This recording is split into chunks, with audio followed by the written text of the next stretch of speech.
If I could have read this book 15 years ago, my current assets would be at least 10 times. Our jewelry brand would be much stronger than it is now in the ever-changing internet and AR era. Cognition determines everything. To break the cognitive barriers, I think this is the greatest value of this book. In this world, perhaps only high-end jewelry, this kind of permanent and extremely concentrated commodity, has both American value, social value, emotional value, and asset value. The combination of asset value and emotional value makes high-end jewelry have the value of inheritance. However, before, there was no book that systematically explain and clarify the asset allocation attributes of high-end jewelry and intergenerational inheritance. This makes most high net worth individuals dare not or know how to include high-end jewelry in their asset allocation. Jewelry practitioners also lack the confidence to persuade customers to break this cognitive barrier, to help everyone really understand the multidimensional value of high-end jewelry, to make more reasonable family asset allocation, to protect family wealth and avoid poverty. I think this may be the greatest value of this book. Many Jewish families and families in jewelry producing areas can easily pass on wealth, easily achieve intergenerational wealth inheritance, but most people are confused about wealth, the financial attributes of jewelry, and the necessity of asset allocation to solve these confusions of everyone in this book. I have systematically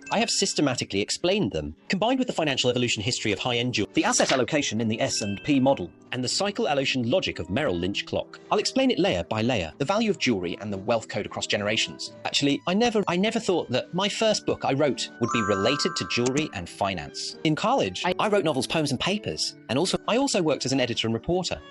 I also stumbled on the road of doing business. I never had the idea of writing a book, but later I was invited to an invited teacher of the Gildergem University's CEO class. A student in the class asked me, "Teacher, you have so much theoretical and practical experience. Why not write a book to help us persuade high net worth clients?" This thing, although it sounds like a good idea, but the thought of typing made me hesitate. I postponed it indefinitely until recently. The world economy is sluggish. The jewelry industry is not doing well in China and abroad. I met many people and things. I finally made up my mind to write this book because I saw the downfall of some nouveau riches, and even the middle-class families' impoverishment and debts, all because at their best, they didn't leave a way out. I have been engaged in jewelry and financial investment. Thinking across borders has made me deeply aware of high-end jewelry as an important asset allocation and hedge. Another reason for writing this book is to contribute to the healthy development, to make some noise. China's modern jewelry market has a very short history of development. Jewelry practitioners have not had time to accumulate enough professional knowledge and practical experience, and have not had time to think deeply and systematically. When promoting high-end jewelry, they may lack confidence. I hope enrich the financial attributes of jewelry